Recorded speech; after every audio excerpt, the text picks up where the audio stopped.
السلام عليكم خوش، مرحبا بكم في فيديو جديد على قناتنا وقناتكم صلاح بليس. قبل ما نبداو اصدقاء بغيت نشكركم على التفاعل ديالكم في الفيديو اللي فات اللي كنا دوينا فيه على تصفيات كاس العالم او المنتخبات اللي تاهلوا رسميا الى كاس العالم والمنتخبات اللي باقي ما تاهلوش. بالنسبه للناس اللي باقي ما شاهدوش هذا الفيديو هذا يلتحقوا بالقناه، يدخلوا القناه غيلقاو هذا الفيديو هذا. ما كرهتكمش تدخلوا تزيدوا مازال في لي جيم وتكتبوا لنا التعاليق. وشوف هذا الفيديو اصدقاء، اول حاجه قبل ما نبداو تا هو غندويو على المنتخب المغربي الاقل من 20 سنه، وغنهضروا على المنتخب المغربي اللي اقل من 17 سنه اللي غيلعب هو كاس العالم بقطر، وكذلك غنهضروا على المنتخب المغربي اللي غيلعب كاس الافريقيه هنا في المغرب. هادشي كامل غنطرقوا ليه في هذا الفيديو. عشان اصدقاء هذا الفيديو غيكون طويل ونتمنى هذا الفيديو انه يعجبكم. غير هو ما تنساوش ديروا لايك واشتراك في القناه، تفعلوا الجرس باش تبقاو توصلوا دائما بالجديد ديال القناه ديالنا صلاح بليس.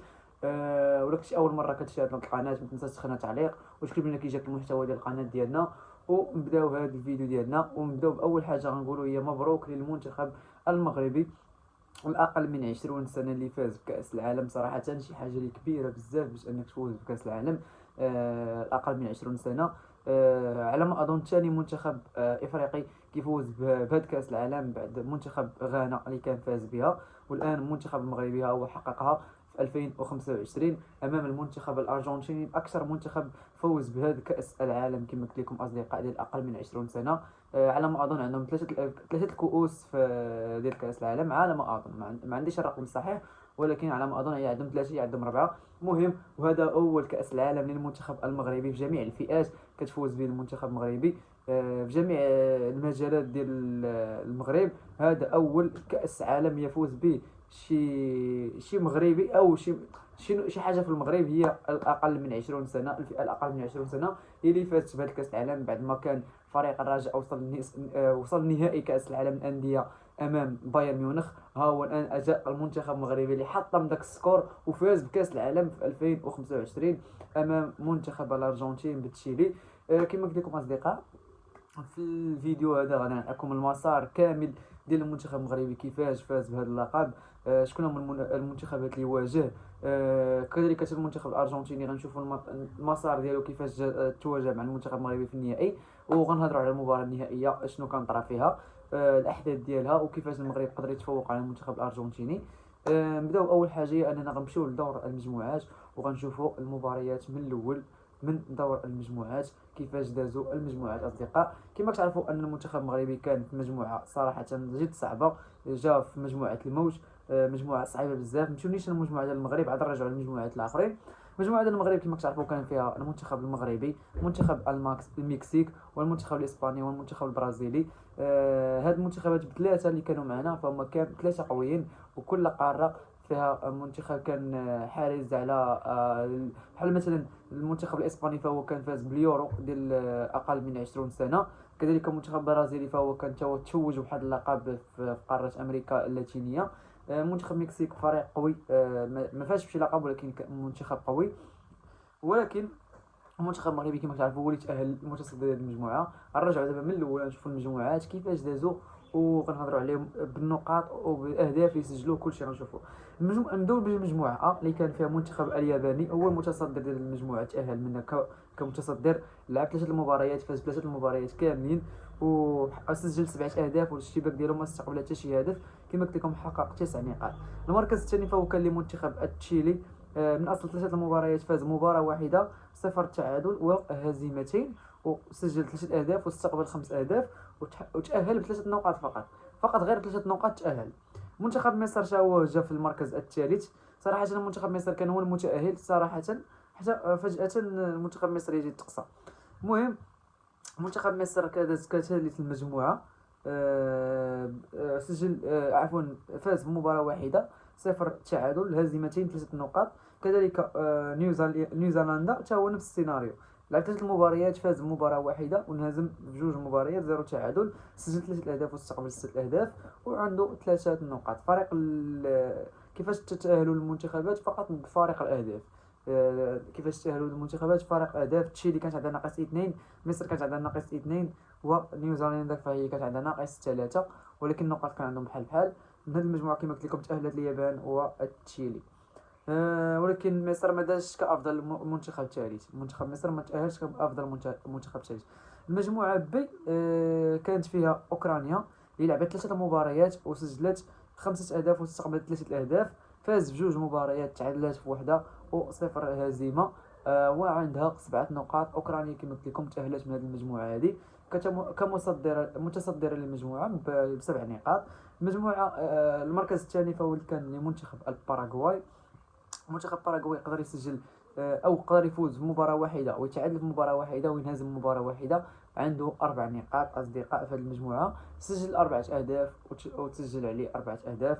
المركز الثالث فهو كان لكوريا الجنوبيه، حتى هي نفس النقاط، 4 نقاط، حتى هي نفس السيناريو ديال المنتخب باراغواي. فازت في مباراه واحده، تعادلت في مباراه واحده وانهزمت في مباراه واحده، وكانت عندها 3 اهداف واستقبلت 3 اهداف. المركز الاخير فهو كان لبنما اللي ما فازت حتى شي مباراه، فقط كان تعادل واحد وخسارتين. سجلوا 4 اهداف واستقبلوا 6 اهداف، وكانت عندهم غير نقطه واحده منتخب بنما. اذا هذه مجموعه بي تاهلت منها كل من اوكرانيا، باراغواي وكوريا الجنوبيه كافضل مركز ثالث. مجموعه سي اللي كان فيها المنتخب المغربي الفائز باللقب اصدقاء.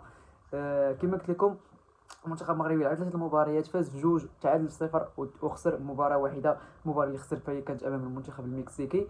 فهادشي كامل غنطرقوا عليه، غنقول لكم علاش المنتخب المغربي خسر امام المنتخب المكسيكي. هادشي كامل غنعرفوا. كما قلت لكم المنتخب المغربي سجل 4 اهداف واستقبل الشباك ديالو هدفين وحقق 6 نقاط. قدر يتاهل من المجموعه ديالو كمتصدر ب6 نقاط. المركز الثاني فهو كان لمنتخب المكسيك. منتخب المكسيك سجل هدف فاز مباراه واحده وتعادل 2 مباريات وانهزم في 0 مباراه. من اصل 3 المباريات سجل 5 اهداف واستقبل الشباك ديالو 4 اهداف. والنقاط اللي تحصل عليها فهو تحصل على 5 نقاط وتأهل كمركز الثاني من هذه المجموعة. بخصوص المركز الثالث فهو كان لإسبانيا. كانوا تاهم لعبوا 3 مباريات، فازوا في مباراة واحدة وانهزموا في مباراة واحدة وتعادلوا في مباراة واحدة. سجلوا 3 أهداف واستقبلت الشباك ديالهم 4 أهداف. والنقاط المتحصل عليها فهي 4 نقاط أصدقاء. المركز الأخير فهو كان لمنتخب البرازيل. لما فازوا حتى شي مباراة، فقط تعادل واحد وهزيمتين وحققوا نقطة واحدة. سجلوا 3 أهداف واستقبلت الشباك ديالهم 5 أهداف. المنتخب المغربي كما قلت لكم تفوق على منتخب البرازيل ومنتخب إسبانيا. أما المنتخب المكسيكي فانهزمت مع المنتخب المغربي. هو المنتخب الوحيد اللي انهزمت مع المغرب في هذا كأس العالم الأقل من 20 سنة اللي فاز بها المغرب. نمشيو الان للمجموعه اللي كانت فيها المنتخب الارجنتيني اللي تاهل هو منها متصدر لهذه المجموعه. المنتخب الارجنتيني فاز بالعلامه الكامله في دور المجموعات، فهو لعب 3 مباريات، ربح 3 مباريات كاملين، 0 تعادل 0 هزيمه. قدروا يسجلوا 8 اهداف واستقبلت الشباك ديالهم هدفين فقط. منذ ذلك الهدفين ما تمارك عليهم حتى شي هدف حتى وصلوا النهائي امام المنتخب المغربي. حققوا 9 نقاط في دور المجموعات كما قلت لكم. المركز الثاني فهو كان لمنتخب ايطاليا. منتخب ايطاليا فهو لعب 3 مباريات، سجل هدف واحد واستقبل هدف واحد انهزم. عفوا انا غلطت، قلت لكم فازوا في مباراه واحده وتعادلوا في مباراه واحده وانهزموا في مباراه واحده. استقبلوا 3 اهداف وعطاو 3 اهداف وعندهم 4 نقاط، وكانوا دازوا ايطاليا في المركز الثاني ب4 نقاط. المركز الثالث فهو كان لاستراليا. فازوا في مباراة واحدة، 0 تعادل هزيمتين، حققوا 3 نقاط. والمركز الرابع فهو اللي كان كوبا، تا هما اللي ما فازوا في حتى شي مباراة وتعادلوا في وحدة وخسروا في 2 وعندهم نقطة واحدة. سجلوا 4 أهداف واستقبلت الشباك ديالهم 8 ديال الأهداف. وذلك من هذه المجموعة تأهلت كل من إيطاليا والأرجنتين المتصدرة للمجموعة الدي. وندوزو الآن المجموعة ما قبل الأخيرة، مجموعة اللي كانت فيها منتخب أمريكا متأهلة منها كمتصدرة لهذه المجموعة. منتخب أمريكا قدر يفوز في 2 مباريات، 0 تعادل وهزيمة واحدة. قدر يسجل 13 هدف واستقبلت الشباك ديالو 3 الأهداف، ومجموع ديال الأهداف كاملين فهو 10 أهداف. الفريق عندهم 6 نقاط. المركز الثاني فكان لجنوب افريقيا اللي سجلوا اللي فازوا في 2 مباريات، 0 تعادل وهزيمة واحدة. سجلوا 8 أهداف واستقبلت الشباك ديالهم 3 أهداف. عندهم الفريق 5 أهداف وعندهم 6 نقاط. المنتخب جنوب افريقيا يتأهل كمركز الثاني من هذه المجموعة هذه. المركز الثالث فهو كان لفرنسا. منتخب فرنسا اللي فاز ب2 مباريات حتى هو، 0 تعادل وهزيمة واحدة. سجل 8 أهداف واستقبل 4 أهداف وحقق 6 نقاط. المركز الأخير فهو كان كيدير كاليديونيا الجديدة. صراحة هاد التسمية ما عمرني سمعتها، واخا في المسابقة ما عرفتهاش. المهم 0-0 تعادل 3 الهزائم، وعندهم هدف واحد اللي سجلوه واستقبلت الشباك ديالهم 20 هدف كأكثر منتخب استقبل الأهداف، لأن منتخب أمريكا سجل عليه فقط بوحده 9 الأهداف. في المباراة الأولى كان أمريكا فاز ب9 أهداف على هذا المنتخب، وكما قلت لكم عندهم ناقص 19 الأهداف وصفر نقطة لهذا المنتخب. والمتأهلين من هذه المجموعة كما قلت لكم فهو منتخب أمريكا، منتخب جنوب أفريقيا، ومنتخب بنما. غنمشيو الآن المجموعة اف، أول المجموعة الأخيرة اللي فيها كل من كولومبيا كانت متأهلة متصدرة لهذه المجموعة هذه. منتخب كولومبيا فاز في مباراة واحدة وتعادل في 2 مباريات، سجل هدفين واستقبل هدف واحد وعنده 5 نقاط. المركز الثاني فهو كان للنرويج، اللي فاز في مباراة واحدة وتعادل في 2 مباريات وصفر هزيمة، تا هو سجل هدفين واستقبل هدف واحد وعنده تا هو 5 نقاط. نفس الإحصائيات ديال كولومبيا هما نفس الإحصائيات ديال النرويج. المركز الثالث فهو كان لنيجيريا، نيجيريا سجلت هدف عفوا فازت في مباراة واحدة وتعادلت في مباراة واحدة وانهزمت في مباراة واحدة وحققت 4 نقاط. المركز الأخير فهو كان لمنتخب السعودية اللي ما فاز حتى شي مباراة، تعادل فقط في مباراة واحدة وانهزم في 2 مباريات وسجل فقط 3 الأهداف واستقبلت الشباك ديالو 5 أهداف وحقق نقطة واحدة. إذا أصدقاء هذوما المنتخبات اللي تأهلوا من دور المجموعات. نعطيكم المتأهلين من دور المجموعات: كانت اليابان وتشيلي، أوكرانيا وباراغواي وكوريا الجنوبية، المغرب والمكسيك وإسبانيا، الأرجنتين وإيطاليا، أمريكا وجنوب إفريقيا وفرنسا، وكذلك كولومبيا والنرويج ونيجيريا. هذوما أصدقاء المنتخبات اللي تأهلوا من دور المجموعات. الآن غنحاولوا نشوفوا بعد قبل من نخرجوا من دور المجموعات، غنشوفوا الآن النتائج اللي كانوا في كل مباراة اللي تحصلوا على المنتخبات، ومشيو نيشان ديك الساعة نشوفوا الأدوار الإقصائية باش نمشيو نيشان المسار ديال المنتخب المغربي حتى النهائي أصدقاء. ونبداو مع المنتخب المغربي باول مباراه فاز بها، فكانت امام المنتخب الاسباني اصدقاء. في هذا الفيديو كما قلت لكم غنعطيكم فقط احصائيات ديال المنتخب المغربي والاحصائيات ديال المنتخب الارجنتيني كيفاش وصلوا الى النهائي اصدقاء. ماشي غنعطيكم جميع المنتخبات اصدقاء لان درنا جميع المنتخبات الفيديو غيجي طويل اكثر من هو طويل. المهم حنا غندويو على غير المنتخب المغربي اللي واجه المنتخب الاسباني في الاول ونكملوا. المسار ديال المنتخب المغربي كما كتعرفوا اصدقاء، ولا كما قلت لكم فهو واجه منتخب اسبانيا في المباراه الافتتاحيه ديال المنتخب المغربي. مباراه سالت بفوز المنتخب المغربي بهدفين مقابل صفر. بخصوص المسجلين ديال الهدفين هذا المباراه، فاللاعب ياسر الزبيري وجسيم ياسين هما اللي سجلوا الاهداف هادو. ياسر الزبيري فهو مارك الهدف الاول في الدقيقه 54 اصدقاء، في حين الهدف الثاني فهو كان في الدقيقه 58 من لاعب ياسين جسيم. مباراة صراحة كانت تكتيكيا كانت في صالح المنتخب المغربي. جينا نشوفوا الإحصائيات ديال هذه المباراة هذه، فأنا غنلقاو أن المنتخب المغربي سجل على المرمى 11 محاولة، وتسديدات للمنتخب الإسباني فهم كانوا 9، في حين الكرة من لمس الكرة أكثر فهو المنتخب الإسباني فهم كانت عندهم 71% ديال التحكم في الكرة، في حين المنتخب المغربي فقط 29%. ولكن المنتخب المغربي هو اللي فاز بالمباراة ديالو أمام المنتخب الإسباني. هذه كانت المباراة الأولى للمنتخب المغربي اللي حقق فيها 3 النقاط الأولى. المباراة الثانية فهي كانت أمام المنتخب البرازيلي اللي كذلك سيد المنتخب المغربي قدر يتفوق فيها بهدفين مقابل واحد، قدر انه يسجل الهدفين ديالو في المباراه في الاول ديال المباراه، في حين المنتخب البرازيلي فهو سجل حتى الدقيقه 90. المنتخب المغربي كان عثمان معامه هو اللي سجل الهدف الاول في الدقيقه 60، في حين ياسر الزبيري فهو سجل الهدف الثاني للمنتخب المغربي في الدقيقه 75. وفريق منتخب البرازيل فهو سجل هدف او من ركله جزاء حتى الدقيقه 90 من الوقت البدل الاضافي.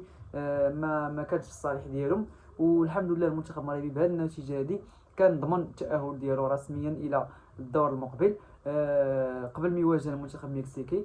المنتخب المغربي كما قلت لكم في هذه المباراه هذه، فالاحصائيات ديال هذه المباراه هي كان المنتخب المغربي كان متفوق على المنتخب البرازيلي.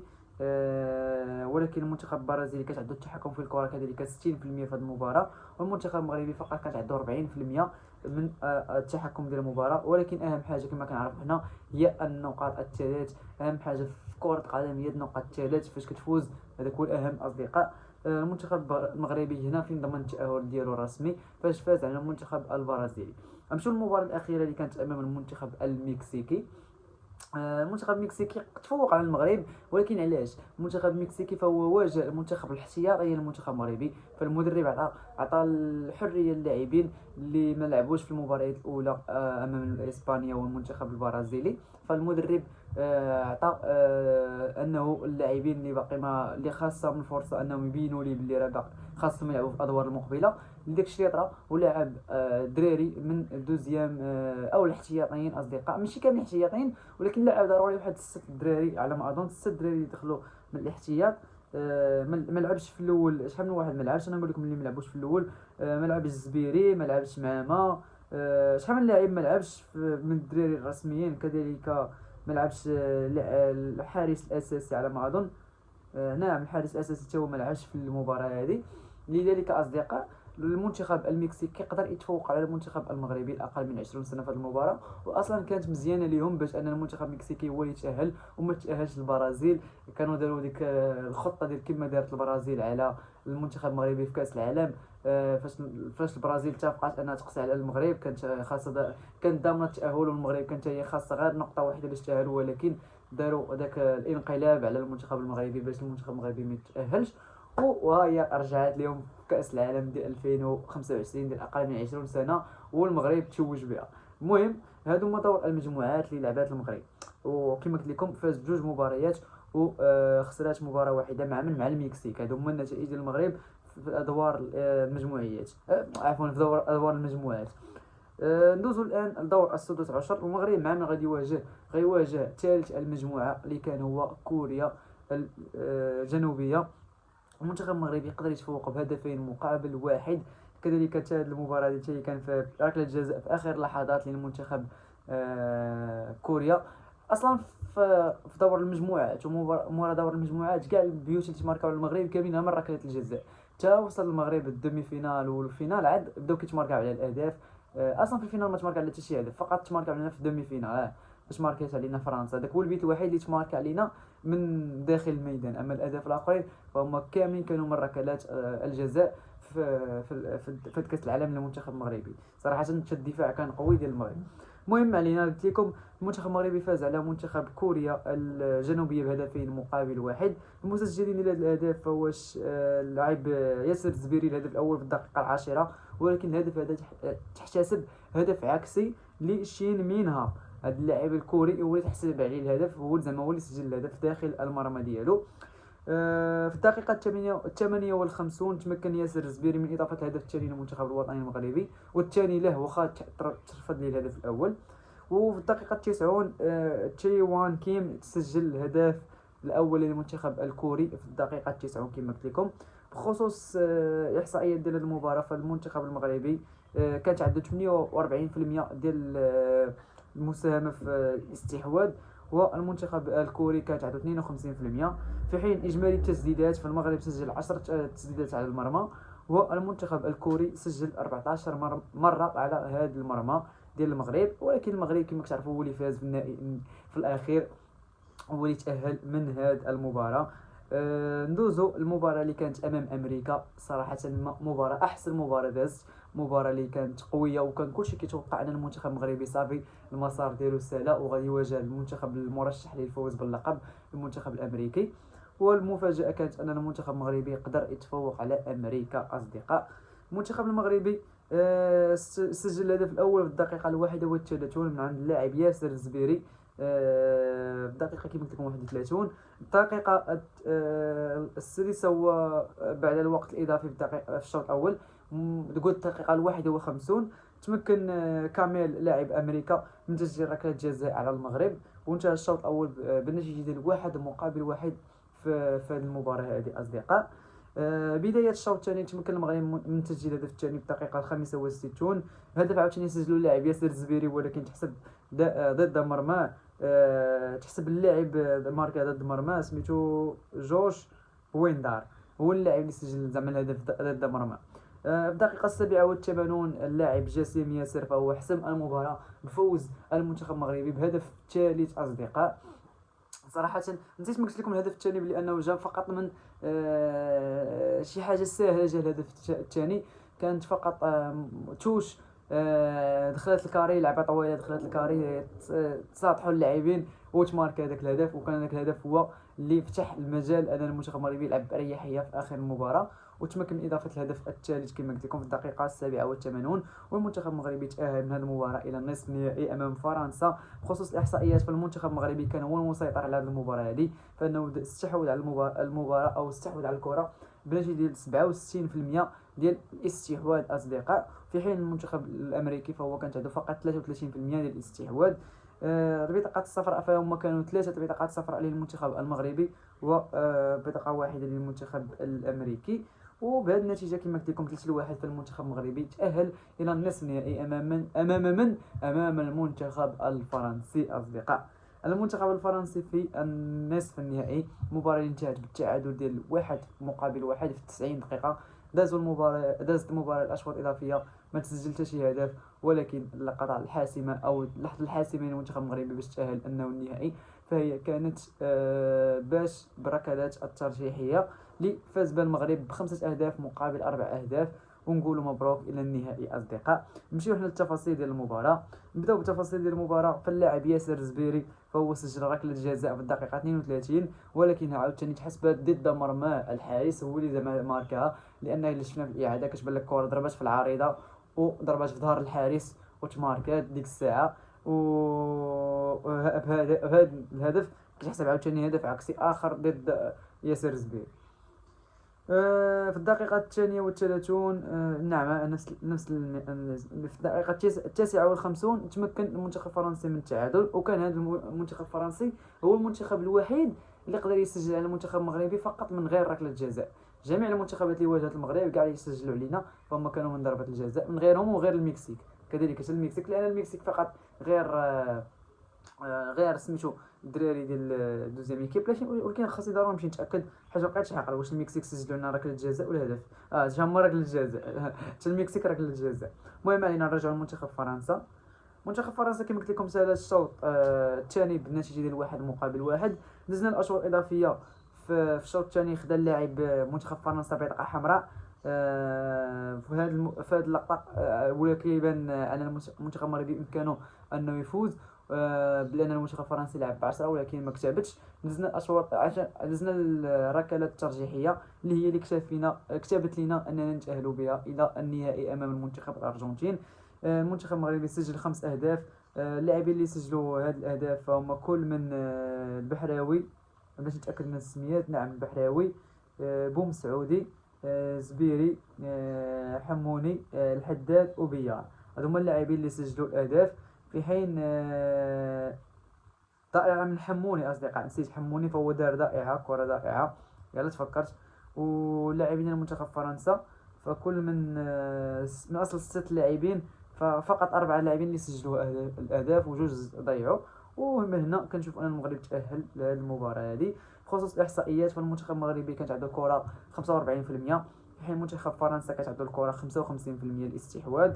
تسديدات على المرمى فكانوا 8 تسديدات للمغرب و14 تسديدات لفرنسا. وبهذه النتيجه اصدقاء المنتخب المغربي تاهل الى النهائي امام من؟ امام الارجنتين، اللي غنعطيكم حتى هما الاحصائيات ديالو. ما غنمشيوش للفينال نيشان دابا غنرجعوا عند الارجنتين ونشوفوا المنتخب الارجنتيني كيفاش حتى هو وصل الى النهائي حتى الاخر، وغندويو على النهائي ديك الساعه ندويو على النهائي بجوج كيفاش تلاقاو. من مورا النهائي غندويو على المنتخب ديال اقل من 17 سنه اللي كيتسناه كاس العرب كاس العالم باقل من 17 سنه في قطر اصدقاء. اذا اصدقاء الان غنمشيو للاحصائيات ديال المنتخب الارجنتين. كما قلت لكم المنتخب الارجنتيني ما انهزم حتى شي مباراه في كاس العالم، وتقريبا الاهداف اللي تسجلوا عليه فقط كانوا في دور المجموعات 2 اهداف، حتى المباراه النهائيه اللي خدا 2 اهداف من المنتخب المغربي. والمنتخب المغربي هو الوحيد اللي يقدر يتفوق عليه في كاس العالم كامله. ما انهزم حتى شي مباراه، ما تعادل حتى شي مباراه، فقط امام المنتخب المغربي فين طاح على المنتخب الارجنتيني. نمشيو للاحصائيات ديال المنتخب الارجنتيني نعطيكم كيفاش وصلوا للنهائي. في دور المجموعات الجوله الاولى فهما واجهوا كوبا، قدرت تفوق الارجنتين ب3 اهداف مقابل 1 اصدقاء. في هذه المباراه فكان الهدف الاول في الدقيقه 4 لمنتخب الارجنتين، بطاقه حمراء لسانتياغو في الدقيقه 10. الدقيقه 41 ماركاو عاوتاني الارجنتين الهدف الثاني. في الدقيقه 45 فمنتخب كوبا قدر يسجل الهدف الاول. والدقيقه الاخيره الدقيقه 90 المنتخب الارجنتيني قدر يتفوق بثلاث اهداف في هذه المباراه هذه. الدقيقه الاخيره تمكن من تسجيل الهدف الثالث وحققوا اول 3 نقاط كانت امام منتخب كوبا. المباراه الثانيه للمنتخب الارجنتيني فهي كانت امام منتخب استراليا اللي فاز بها منتخب الارجنتين بنتيجه 4 اهداف مقابل 1 اصدقاء.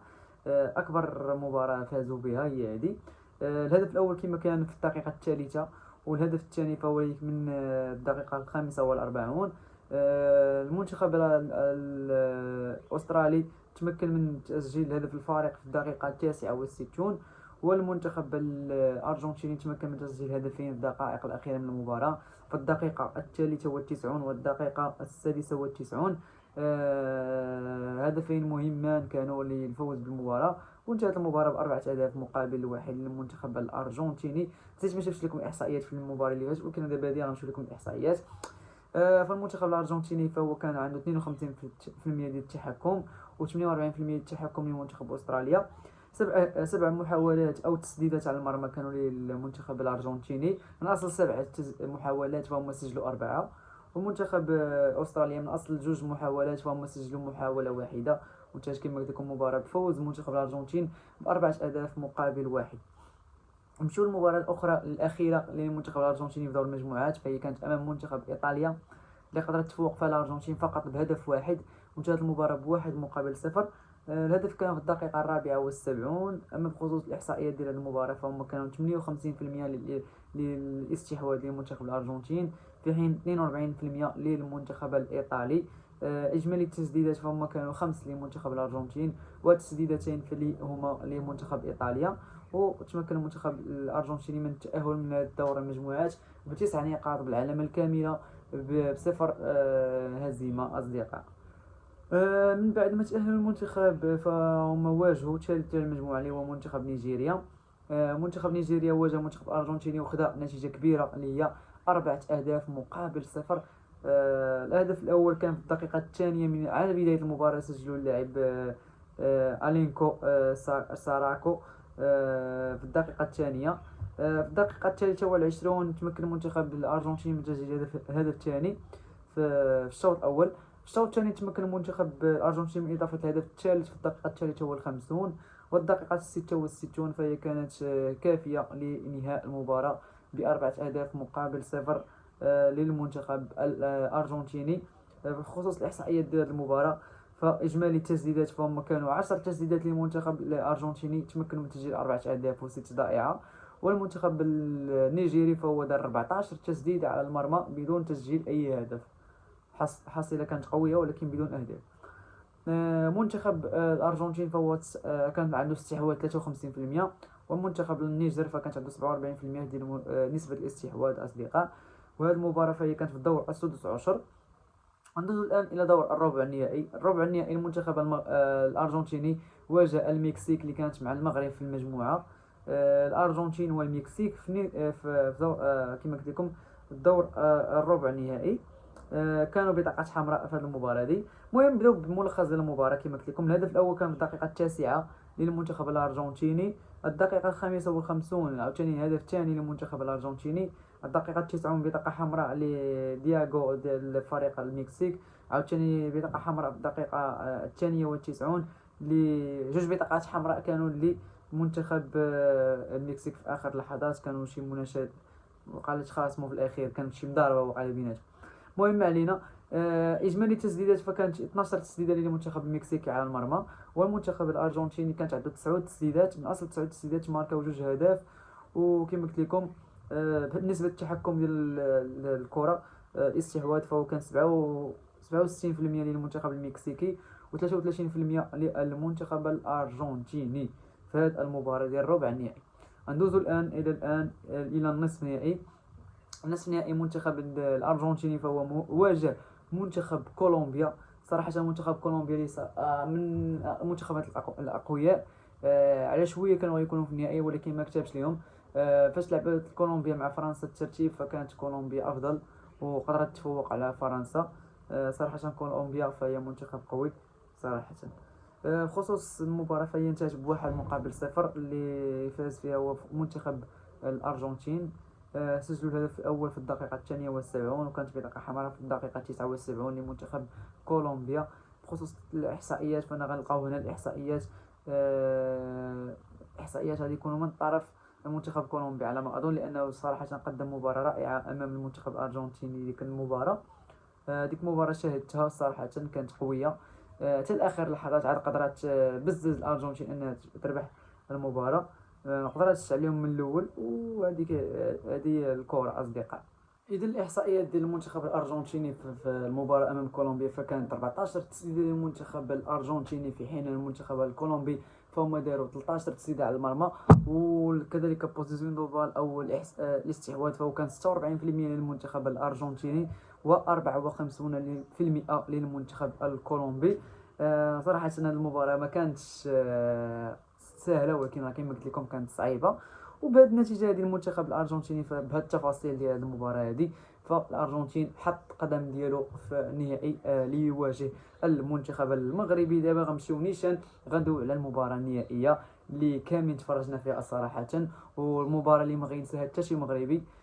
مباراه اللي خلاتنا نفتخروا بهذا الجيل هذا اللي حقق شي حاجه اللي كانت غير كنحلموا بها. لا سمعناها كنقولوا ما يمكنش، او واش المغرب غيدي كاس العالم وهذه. ولكن اصدقاء، هذا الجيل ديال 2025 ديال المنتخب المغربي اقل من 20 سنه فهو حقق لنا هذه الامنيه هذه اللي كنا كنقولوا اواه ويلي، وصدقات بصح. والمنتخب المغربي تفوق على المنتخب الارجنتيني بهدفين مقابل صفر. وشكون هو النجم ديال هذه المباراه؟ فهو اللاعب ياسر الزبيري، اللي في كاع المباريات اللي كان كيسجل شي هدف كيقولوا ليه مباراه هدف ضد المرمى، هدف ضد المرمى، هدف عكسي. وهو الان حسبوا ليه 2 اهداف ديالو في هذه المباراه، وكانوا اهداف رائعه.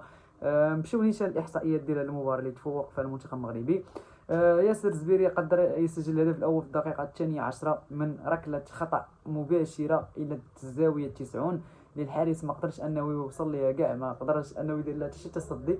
في الدقيقه 29 عاوتاني ياسر الزبيري تمكن من تسجيل الهدف الثاني له في هذه المباراه، وهو باش خدا افضل لاعب في كاس العالم كثاني افضل لاعب، ولكن خدا كهداف الدوره هذه.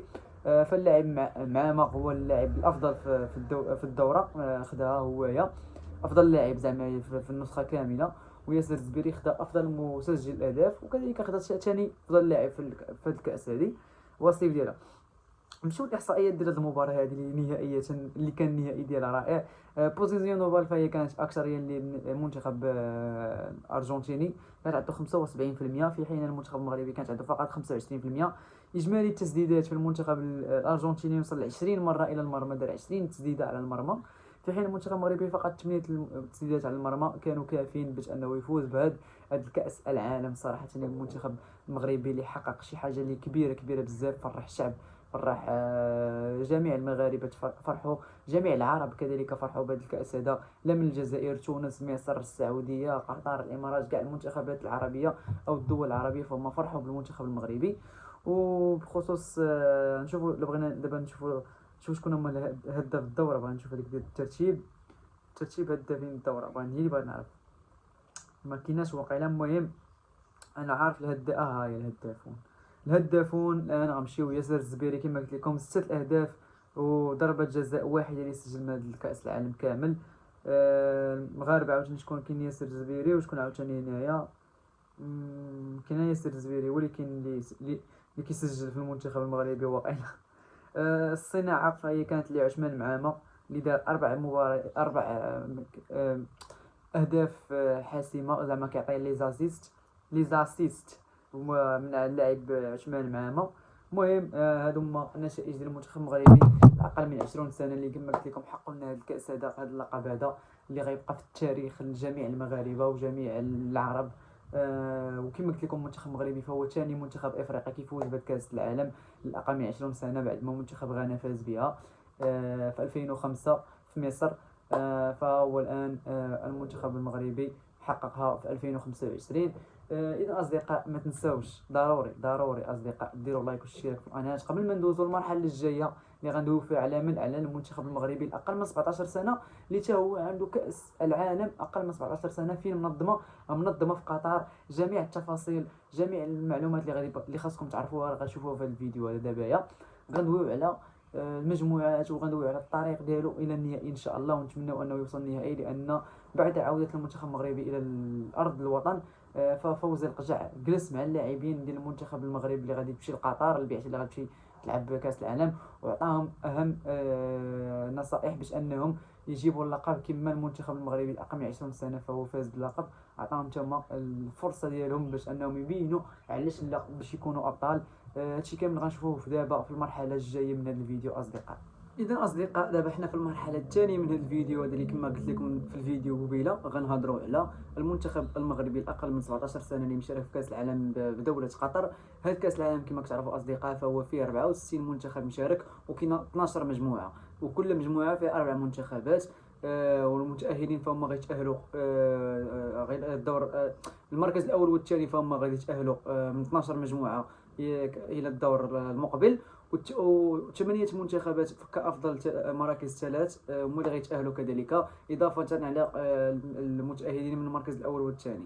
كما قلت لكم أصدقاء كاين 64 منتخب، والمنتخب المغربي فهو حاضر في هذا كأس العالم في المجموعة الثانية. في هذا الفيديو أصدقاء دابا أولا في هذه المرحلة هذه الثانية من هذا الفيديو، فأنا غنعطيكم أصدقاء جميع المنتخبات المشاركين وجميع المجموعات، وكذلك غنعطيكم المباريات اللي غادي يلعبوا المنتخب المغربي وبعد المنتخبات، وكذلك كنعطيكم المنتخبات العربيه ضروري مشاركه اللي من بينهم اصلا كاين تونس، المغرب، مصر، قطر، السعوديه، وغادي نستكشفوا بعض بلدان اخرى غنستكشفوهم. كما قلت لكم فهذا هو المنتخب المغربي الاقل من 17 سنه مشارك. وندخل الان في التفاصيل ديال المجموعات، ونبداو بالمجموعه الاولى اللي فيها البلد المنظم هو منتخب قطر. نمشيو نشوفوا الترتيب او المجموعات. كاين المجموعه اللي فيها المنتخب القطري كمتصدر للمجموعه لانه هو اللي يستضيف هذه النسخه هذه ديال كاس العالم اصدقاء.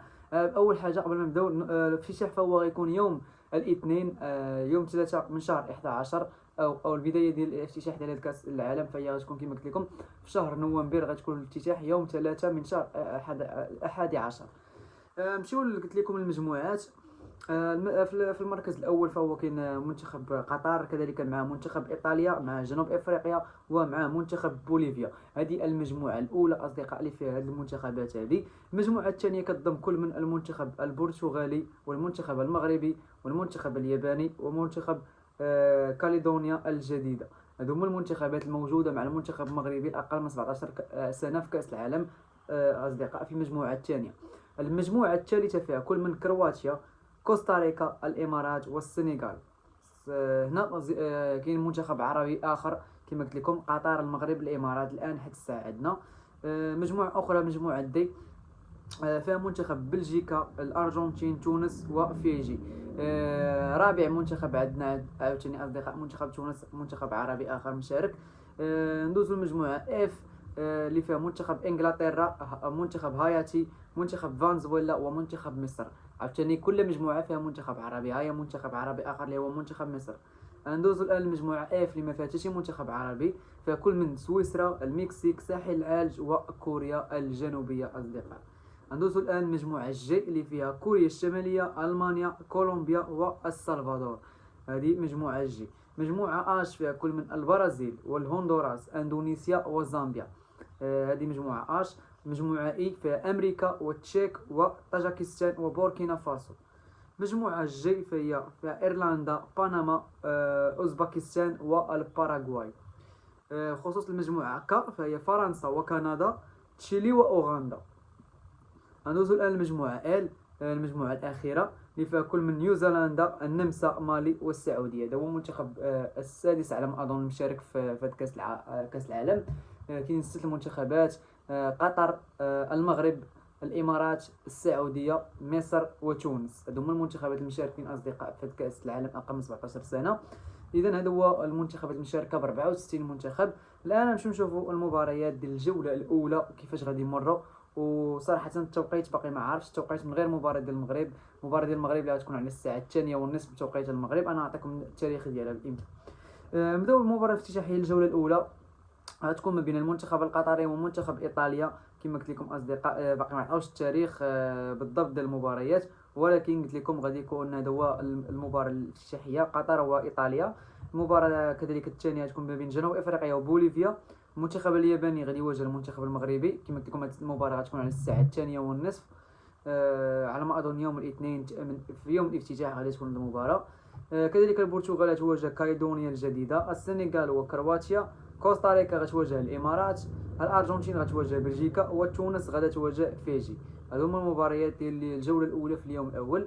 مباريات كذلك الجوله الاولى في اليوم الثاني، فكاين انجلترا مع فنزويلا، منتخب هايتي ومنتخب مصر، المكسيك وكوريا الجنوبيه، الساحل العاج امام سويسرا، المانيا امام كولومبيا، كوريا الشماليه امام سلفادور، البرازيل امام الهندوراس، واندونيسيا امام زامبيا. هذو مباريات الجوله الاولى في اليوم الثاني. اما بخصوص المباريات ديال اليوم الثالث في الجوله الاولى، فغادي تكون مباراه امريكا وبوركينا فاسو، طاجيكستان وتشيك، باراغواي واوزباكستان، بنما وايرلندا، فرنسا وتشيلي، كندا واوغندا، مالي امام نيوزيلندا. والمباراه الاخيره في هذا اليوم الثالث فهي غتكون ما بين النمسا والسعوديه. هذو مباريات الجوله اصدقاء الاولى. اما بخصوص مباريات الجوله الثانيه، فقطر غادي تكون مواجهه جنوب افريقيا، بوليفيا غتواجه ايطاليا، اليابان غتواجه كايدونيا الجديده، البرتغال امام المغرب على الساعه 1:30. هذه المباراه اصدقاء فهي غتكون يوم الخميس 6 من شهر 11. مباراة السنغال امام كوستاريكا، الامارات امام كرواتيا، والارجنتين امام تونس، وفيجي امام بلجيكا. هذو مباريات الجوله الثانيه في اليوم الاول. مباريات الجوله الثانيه في اليوم الثاني فهم غتكون امام انجلترا وهايتي، مصر امام فنزويلا، المكسيك وساحل العاج، سويسرا وكوريا الجنوبيه، المانيا وكوريا الشماليه، السلفادور وكولومبيا، البرازيل واندونيسيا، وزامبيا امام هندوراس. هادو ما قلت لكم اصدقاء مباريات الجوله الثانيه في اليوم الثاني. مباريات الجوله الثانيه في اليوم الثالث فغتكون ما بين امريكا وطاجيكستان، التشيك وبوركينا فاسو، باراغواي وبنما، ايرلندا واوزباكستان، فرنسا وكندا، اوغندا وتشيلي، مالي امام النمسا. والمباراه الاخيره فهي غتكون لمنتخب السعوديه اللي غادي يواجه منتخب نيوزيلندا. ندوز الان لمباريات الجوله الثالثه والاخيره من هذه المجموعات اللي غادي الافتتاحيه ديالها يوم الاحد 9 من شهر 11. المباراة الأولى تكون ما بين بوليفيا وقطر، وإيطاليا أمام جنوب إفريقيا، البرتغال أمام اليابان، المغرب أمام كايدونيا الجديدة. هذه المباراة فهي غتكون على الساعة 2:30 بتوقيت المغرب أصدقاء. مباراة الإمارات والسنغال، كرواتيا أمام كوستاريكا، فيجي والأرجنتين، بلجيكا وتونس. هذو هما مباريات اليوم الأول في الجولة الثالثة. مباريات اليوم التالي من الجولة الثالثة فغتكون ما بين مصر وإنجلترا، فنزويلا وهايتي، سويسرا أمام المكسيك، كوريا الجنوبية أمام الساحل العاج، والسلفادور أمام ألمانيا، كولومبيا أمام كوريا الشمالية، زامبيا أمام البرازيل، الهندوراس أمام أندونيسيا. اليوم الثالث من الجولة الثالثة فغتكون مباراة التشيك وأمريكا، بوركينا فاسو أمام طاجيكستان، إيرلندا وباراغواي، كذلك غتكون أوزباكستان أمام بنما، وأوغندا أمام فرنسا، وتشيلي أمام كندا. والمباريات ما قبل الأخيرة فغتكون على السعودية أمام مالي، ونيوزيلندا أمام النمسا. هذو مباريات الجولة الثالثة في دور المجموعات. دابا أصدقاء في هذا الفيديو تقريبا عطيتكم جميع المنتخبات اللي كاين في كاس العالم، الترتيب ديال المجموعات، المنتخبات اللي مشاركين في كل مجموعه. عطيتكم مباريات اللي غيتلعبوا بالترتيب، المباراه الاولى والمباراه الثانيه والمباراه الثالثه. الان اصدقاء غنحاولوا نشوفوا واش المغرب بامكانه انه يتجاوز المجموعه اللي فيها هوايه، فيها المنتخب الياباني، البرتغال، المغرب و كايدونيا الجديده. انا صراحه كنتوقع ان المنتخب المغربي غادي يتاهل من هذه المجموعه هذه. المهم المنتخب المغربي غادي يفوت لدور المجموعات لانه بامكانه يتاهل. عنده مجموعه سهله شويه. في حاله لما جات المغرب متصدر فهو غيجي وصيف، ولا ما جاش وصيف نتمنوا انه يتاهل كثالث المجموعه. انا صراحه كنشوف ان المنتخب الياباني والمنتخب المغربي هما الاقوى في المجموعه هذه، في حين المنتخب البرتغالي وكايدونيا الجديده على ما اظن فهما منتخبات عاديه. نشوف بخصوص اللاعبين ديال المنتخب البرتغال، على ما اظن على ابن كريستيانو رونالدو انه يلعب في هذا المنتخب هذا، على ما اظن غنشوف واش كاين لاعب كريستيانو، ولد كريستيانو رونالدو. رونالدو واش لاعب ولدو كاين لا ما كاينش. ولد رونالدو ما كاينش في هذه المسابقه واقيلا.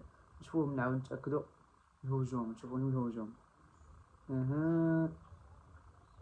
لا، لاعب رونالدو ما كاينش، ولد رونالدو ما كاينش. كاين رونالدو باتيستا ماشي هو. المهم المنتخب المغربي عنده امكانيه انه يتاهل من هذه المجموعه هذه كما قلت لكم اصدقاء. ان شاء الله فاش غادي تبدا المسابقه هذه فغيكونوا فيديوهات على المنتخب المغربي اقل من 17 سنه. كنتمنى منكم غير نتوما تدعموا هذا الفيديو هذا. كما قلت لكم اللي وصلت لهذه المرحله من هذا الفيديو باقي ما دارش لايك، باقي ما اشتركتيش معنا في القناه، ما غتخسر والو. اشترك في القناه وفعل الجرس، راه مازال الفيديو ما سالاش، مازال الموضوع الثالث غنهضروا فيه اللي هو غندويو فيه على المنتخب المغربي والحظوظ ديالو في كاس افريقيا المنظمه بالمغرب اللي ما بقى لها والو تنطلق. تقريبا ما بقى والو اصدقاء، ونشوفوا المغرب في كاس افريقيا في المغرب، ونتمنوا ان اصلا المنتخب المغربي هو اللي يفوز بهذا اللقب. المنتخب المغربي اقل من 17 سنه، فقلت لكم هذوك المباريات ديالو منقولين على قنوات الكاس.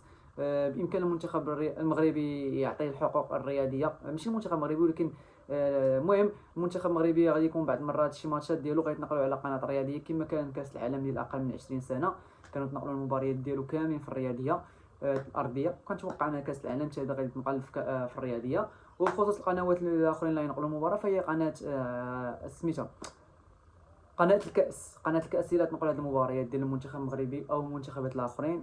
نتمنوا ان المنتخب المغربي يكون كما المنتخب اقل من 20 سنه حتى هو يحمرنا وجهنا، وانه يكون منتخب عنده لاعبين قويين ويجيبوا اللقب، ولا على الاقل يوصلوا للنصف النهائي ولا النهائي، باش كلشي يولي يخاف من اسم المغرب ويقولوا باللي هذا الجيل اللي طالع ديال المنتخب المغربي فهو جيل قوي وغادي يقدر ينافس على الفوز بلقب كاس العالم. نتمنى لهم حظ اوفر. المهم ندوزو الان للموضوع الثالث اللي هو ندويو على كاس افريقيا المنظمه بالمغرب. اذا اصدقاء الان المرحله الثالثه والاخيره من هذا الفيديو هذا اصدقاء اللي غندويو على كاس افريقيا المنظمه بالمغرب كما قلت لكم. غير هو اصدقاء ما تنساوش اللي باقي ما دارش لايك يدير لايك. انا عرفت راسي اكدت عليكم فيها بزاف، ولكن راه كاين اللي كيبقى يتفرج وما كيديرش لايك، ضروري خاصني ناكد عليكم. المهم ما تخسروا والو درتو لايك. نبداو بدور المجموعات. كما كتعرفون المنتخب المغربي فهو المنظم ديال كاس الافريقيا بالمغرب. بطبيعه الحال ان المنتخب المغربي غيكون هو المتصدر ديال المجموعه او في المجموعه الاولى. غنعطيكم الان المجموعات كاملين اللي كاينين، وكذلك غنعطيكم حتى المنتخبات اللي غادي تواجهوا في الجولات الاولى والثانيه والثالثه، موعد المباريات بالتوقيت ديالهم كلشي اليوم غنعطي لكم اصدقاء، كذلك حتى الملاعب كلشي غنعطيكم الاصدقاء في هذه اللحظات هذه. نبداو بالمجموعه الاولى اللي فيها المنتخب المغربي كما قلت لكم كضيف للمسابقه. غادي يكون معاه كل منتخب مالي وزامبيا وجزر القمر. المباراه الاولى غتكون ما بين المنتخب المغربي وجزر القمر اصدقاء. الان نكملوا في دور المجموعات عاد نهضروا على المباريات. ندوزو للمجموعه بي اللي فيها كل من زيمبابوي جنوب افريقيا انغولا ومصر، المنتخب المصري الشقيق. مجموعه سي فيها كل من اوغندا نيجيريا تونس وتنزانيا، المنتخب التونسي الشقيق حتى هو مشارك. مجموعه دي فيها كل من المنتخب البنين البوتسوانا جمهوريه الكونغو والسنغال. اما بخصوص المجموعه او فهي مجموعه السودان والجزائر وبوركينا فاسو وغينيا الاستوائيه. المنتخب السوداني والمنتخب الجزائري المنتخبات الشقيقه تم مشاركين معنا اصدقاء في كاس افريقيا المنظمه بالمغرب. مجموعه اف فيها كل من منتخب الغابون موزمبيق الكاميرون والساحل العاج. هذو هما المجموعات اصدقاء اللي كاينين. بخصوص النظام فالمنتخبات الاوائل المركز الاول والثاني فهم غيتاهلوا الى الدور 16، ويتأهل افضل 4 فرق تحت المركز الثالث الى الدور 16. اذا هاد المجموعات كاملين اللي كاينين 6 افضل 4 مجموعات غيتاهلوا منهم 3 من اصل 4 المجموعات اللي جا في المركز الثالث هما اللي يتاهلوا، يعني غيتاهلوا 6 ولكن غير 4 منهم اللي غيتاهلوا وجوج لا من هذوك المركز الثالث كافضل المنتخبات اللي غادي زعما اللي غيماركيو بزاف، اللي غادي يكونوا ما استقبلوش اهداف، اللي عندهم نقاط وخاصهم فقط نقطه واحده، ولا المهم شي حاجه بحال هكا. نمشيو الان اصدقاء المباريات اللي كاينين اللي غيكونوا.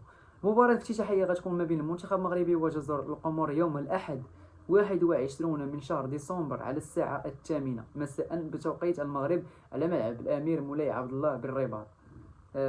كما قلت لكم هذه المباراه فيها غتكون مباشره على قنوات الرياضيه وكذلك على قنوات بي ان سبور.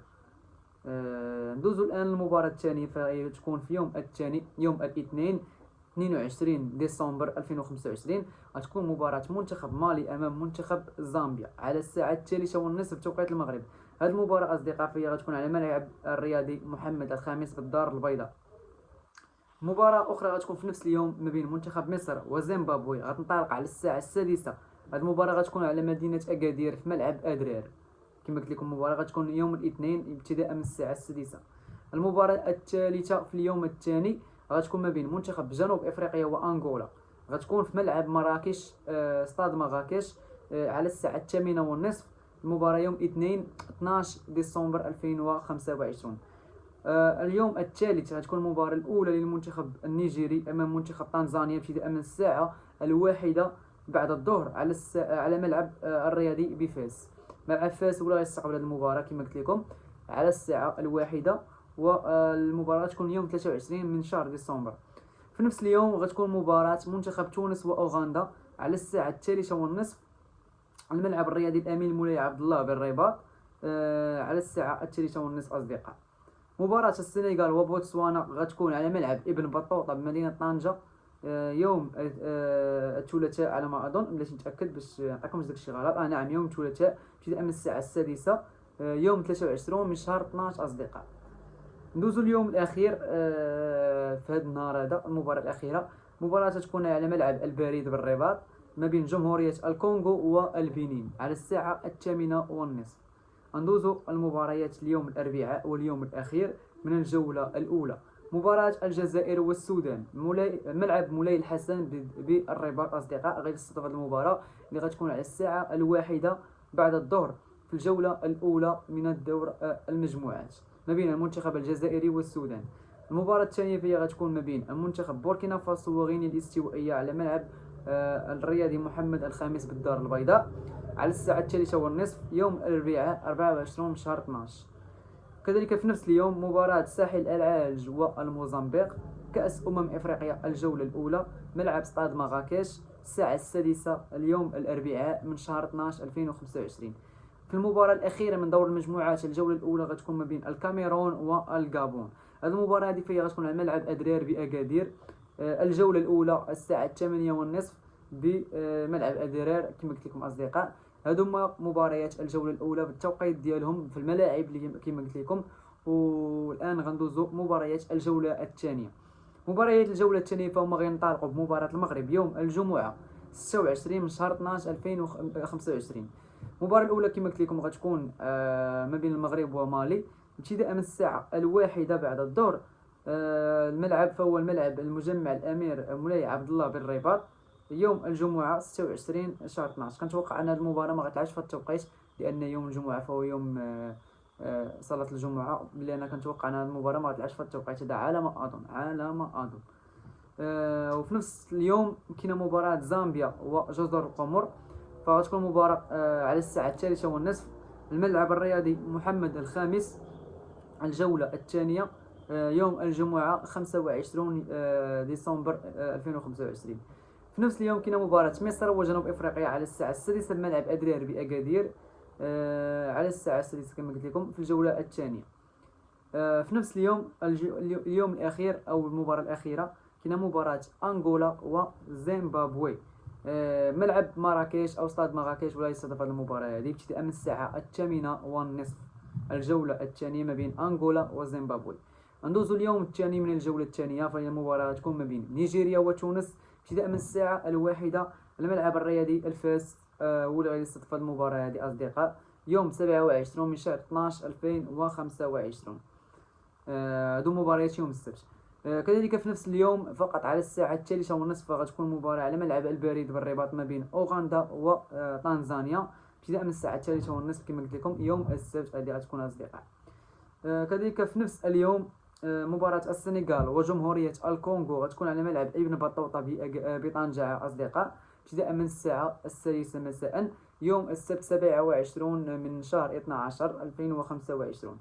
المباراة الأخيرة في هذا اليوم هذا فيها غتكون ما بين منتخب البنين ومنتخب بوتسوانا، غتكون على الساعة 8:30 مساء بملعب الرياضي الأمير مولاي عبد الله بالرباط ما بين المنتخب البنين وبوتسوانا كما قلت لكم على الساعة 8:30 يوم السبت 27. ندوزو اليوم الأخير يوم الأحد 28 ديسمبر اللي غيصادف مباراة الجزائر ومنتخب بوركينا فاسو ابتداء من الساعة 1 بعد الظهر على ملعب مولاي الحسن بالرباط، مباراة بوركينا فاسو والجزائر. ندوزو الآن إلى المباراة يوم الأخير. المباراة الثانية غتكون على الساعة 3:30 وهي غتكون تجمع ما بين المنتخب السوداني ومنتخب غينيا الاستوائية المركب مولاي عفوا المركب محمد الخامس على الساعة 3:30. مباراة أخرى على الساعة 6 ما بين المنتخب الكوت ديفوار والكاميرون على استاد مراكش ابتداء من الساعة 6 يوم الأحد 28 من شهر 12. المباراة الأخيرة في هذه الجولة الثانية فهي غتكون ما بين الغابون والموزمبيق على الساعة 8:30 ملعب أدرير بأكادير يوم الأحد 28 من شهر 12. إذا أصدقاء هادو هما آخر المباريات الآن دابايا في الجولة الثالثة، فهما غيكونوا على أظن في نفس التوقيت ديال كل مجموعة. كل مجموعه كتلعب مباريات ديالها في نفس التوقيت. نبداو بالمجموعه ديال المنتخب المغربي اللي كما قلت لكم غتكون هذه المباراه يوم الاثنين 29 من شهر 12. المغرب غادي يواجه زامبيا على الساعه 6:30 على ملعب الامير او مولاي عبد الله ابتداء من الساعه 6:30. في نفس اليوم ونفس التوقيت كاينه مباراه جزر القمر ومنتخب مالي الجوله الثالثه على الملعب الرياضي محمد الخامس ابتداء من الساعه 6:30. هذه المجموعه ديال المغرب. مجموعة ديال منتخب مصر المجموعة الثانية فهي منتخب أنغولا غادي يواجه منتخب مصر ابتداء من الساعة 8:30 أصدقاء. هذه المباراة أصدقاء فهي غتكون مباراة أخيرة للمنتخبين، وغادي تعرفوا على المنتخب المتأهل من هذه المباراة هذه في ذاك الوقت أصدقاء. نشوفوا فقط الملعب، فهو غادي يكون ملعب أدرير ولا يستضيف هذه المباراة كما قلت لكم. والمباراة الأخيرة اللي غتكون في نفس التوقيت هي غتكون ما بين منتخب زيمبابوي وجنوب افريقيا ابتداء من الساعه 8:30 على ملعب مراكش. ندوزو اليوم الثاني من المباريات الجوله الثالثه والاخيره يوم 30 من شهر 12 2025 يوم الثلاثاء في الساعه 6 غادي تكون مباراه اوغندا ونيجيريا على ملعب مركب الرياضي بفاس على الساعه 6 اصدقاء. وكذلك في نفس التوقيت كاين مباراة تكون ما بين تونس وطنزانيا على ملعب الأمير مولاي عبد الله بالرباط على الساعة 6 ما بين تونس وطنزانيا. في نفس اليوم في المباريات الأخيرة غتكون منتخب البنين أمام السنغال غادي يتلعبوا هذه المباراة في استاد ابن بطوطة في الرباط عفوا في طنجة. وبوتسوانا أمام جمهورية الكونغو فتكون مباراة ملعب البريد بالرباط على الساعة 8:30. هادو المباريات ديال اليوم الثاني. ندوزو الآن اليوم الأخير. المباريات ديال اليوم الأخير ما بين منتخب الجزائر غينيا الاستوائية. هذه المباراة غتكون على الساعة 6 ملعب مولاي الحسن بالرباط. كذلك في نفس التوقيت غتكون مباراة السودان ومنتخب بوركينا فاسو اللي غتكون على الملعب الرياضي محمد الخامس بالدار البيضاء على الساعة 6. في آخر المباريات ديال هذه الجولة هذه فهم غادي يكونوا ما بين ساحل العاج والغابون على الساعة 8:30. فغتكون هذه المباراة على ملعب ستاد مراكش على الساعة 8:30. والمباراة الأخيرة كذلك اللي غتكون في نفس التوقيت فهي غتكون ما بين منتخب موزمبيق والكاميرون على الساعة 8:30 ملعب أدرير بأكادير. إذا أصدقاء هادو هما المنتخبات المشاركين في كأس إفريقيا المنظمة بالمغرب. هادو هما المواعيد ديال المباريات، هذا هو التوقيت ديال المباريات ديال هادو كاملين أصدقاء. نتمنى أنكم تكونوا استفدتوا من هذا الفيديو هذا في جميع المواضيع اللي دويت عليهم، في كيفاش المنتخب المغربي كيفاش فاز بكأس العالم، لا كيفاش المنتخب المغربي غادي يكون المسار ديالو في 2000 المنتخب ديال عفوا ديال المنتخب ديال الاقل من 17 سنه كيفاش غادي يكون المسار ديالو في كاس العالم بقطر. وكذلك حتى المنتخب المغربي في كاس افريقيا كيفاش غادي يجاوز المنتخبات ديالو وكيفاش غادي يكون المباريات بالتوقيت ديالهم بالملاعب ديالهم وجميع المنتخبات. ما عليكم الان اصدقاء سوى تكتبونا في التعليق كي جاكم هذا الفيديو، وما تنساوش ضروري اصدقاء تبارطاجيو هذا الفيديو مع صحابكم باش المره الجايه يكونوا فيديوهات مازال عاوتاني في القناه باش نستمروا في نشر المزيد. صراحه ما كرهتش الفيديو يكون زوين وما كرهتش يكون زعما يعجبكم. كنتمنى انا الفيديوهات هذو اللي كنحط يكونوا كيعجبوا الناس اللي كيتفرجوا فيهم. كتبوا لنا فقط تعاليق قلنا كي جاكم الاداء ديال المحتوى ديالنا. انا فقط من التعاليق كنعرف واش الفيديوهات خاصني نكمل فيهم بهذه الطريقه ولا لا. الا شفت تعاليق تقول لي بلي راه الفيديو زوين كنزيد نكمل انني نحط الفيديوهات، ولا ما شفتش شي تعاليق ولا هادي راه كنقول بلي راه الناس ما عجبهمش داكشي. ولكن نتمنى انكم تكونوا تفرجتوا من الاول حتى الاخر استفدتوا من هذا الموضوع هذا ديال المنتخب المغربي، لان هذا الفيديو هذا فقط كان متخصص على المغرب، دوينا على المنتخب ديال 20 سنه المنتخب 17 سنه والمنتخب الاساسي. هادشي اللي كان. لو وصلتوا لهاد المرحله من هذا الفيديو هذا ما تنساوش ضروري اصدقاء ديروا لايك الاشتراك في القناه تفعلوا الجرس باش تبقاو توصلوا معنا بالجديد دائما ديال القناه ديالنا. نشوفكم في فيديو اخر ان شاء الله ومع السلامه اصدقاء. اذا اصدقاء قبل ما نساليو حتى في المونتاج عاد اكتشفت واحد اللعيبه بغيت نقول لكم باللي ان في المنتخب في المباريات ديال المنتخب المغربي اللي غادي يكونوا في كاس افريقيا المنظمه بالمغرب الا بغيتو نديرو لكم فيديوهات من الملعب، تقريبا فلوغ في شي مباريات، خليوها ليا في التعليق اصدقاء، فانني بامكاني ندير لكم فلوغ من الملاعب، اجواء المباريات، زعما نمشيو للملعب نصوروا اجواء المباريات، نصوروا اللاعبين، نصوروا الجمهور، شنو وقع في الماتش، كل ما كاين في الملعب، زعما اي حاجه بغيتو تشوفوها في الملعب، كتبوها لي في كومونتير. هادي حتى الاخر عاد تفكرتها، حتى كندير دابا بارك كنمونطيو الفيديو وعاد تفكرتها. المهم، الا بانت لكم فكره زوينه وبغيتو نطبقوها على ارض الواقع اصدقاء، ما تنساوش تكتبوها لنا في كومونتير باش اننا نديروها، ونشوفكم في فيديو جديد اصدقاء، مع السلامه.